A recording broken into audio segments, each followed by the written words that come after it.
after we did the groundbreaking, I don't know how long ago it was, several came and asked me, they said, when they heard the numbers, why would you make this type of financial investment? And obviously some of them didn't understand what was going on. And I was able to talk with them about it. And many of you were here. So why did I invest so heavily in this? Why is this so important?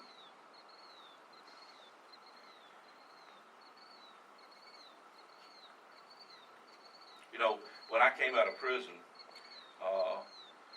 there was no housing. Because of my background, my wife was even kicked out of her government housing. Nobody wanted to rent to a guy like me. And there wasn't, frankly, a lot of the community lining up to help. And, you know, fast forward today, God has just blessed me to be in the position to be able to do so. And I couldn't be more honored. You know, our state and our society, frankly, is in a difficult place right now. You know, we have crime happening in different places. We have legislators that want to do good, that want to protect. We have people screaming out for that. But I'm going to tell you, the route that we're going, especially in this state, is not good right now. You know, I've been thinking about how, you know, what is the fix? We were sitting there with former Commissioner Tony Parker last night, and I said, if you had a wand to wave, what would that look like? And then I got to thinking of myself. If I had a magic wand to wave to make things better, to make our community safer, to help people stop hurting other people, what are some of the things what that would look like? And I thought back about you know, my childhood and where I was at and why I was so angry and all the different things. Can I just tell you, it's a wonder that I'm not in prison today for murder. It's a wonder that I'm not in prison or have assaults or those things. I mean, I come from an abusive background. I mean, Dad was gone at 2. I mean, I was in juvenile hall the first time at 12 years old. At 16, 10 felonies, all burglary and theft. The person you did not want in your community. At 21, sentenced to 5 years in prison for my role in drugs. Can I tell you, it hurts me whenever I hear people talk about, there's some people that there's just no hope for. I hear that all the time. Can I just tell you, so many people will sit down, they'll talk, and we'll talk about things, and they'll go, but you know those people, you know, there's people like you are fine, but those other people, we know that not everybody can be helped. We know that everybody can't change.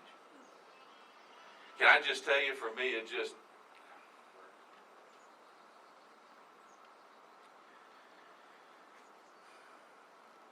you know, I know that what is lacking in most, these young kids out here doing craziness, even adults, many times is the investment of somebody into their life. That's why you being here is so important. Because understanding this mission, understanding the work, understanding the people that come through situations like that is really how we're going to be able to help it the best. That's how we can help our community. Now listen, there's no quick law we can pass. I wish it was that easy. Okay? I wish we could, you know, just say, let's lock them up forever and that's it. It's just not that easy. It doesn't work like that. So here's my question. How do we get the young or middle-aged Josh Smiths to change their life?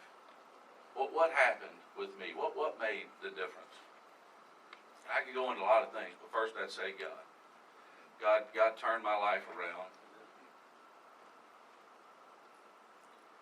when I didn't even think it was possible. And then it was people that invested in my life. It was that volunteer that came to the prison every week, even when we didn't even treat them the right way. It was that volunteer that kept coming. It was those other people throughout my time that have invested in me, even when they knew my history. See, it's easy to like me now, right? I mean, I've got financial resources, I'm an employer, all these other things, but it's hard to invest in that Josh Smith in the beginning. It's hard when all you can look at is my record and not know who I am. So this is why we created the foundation. This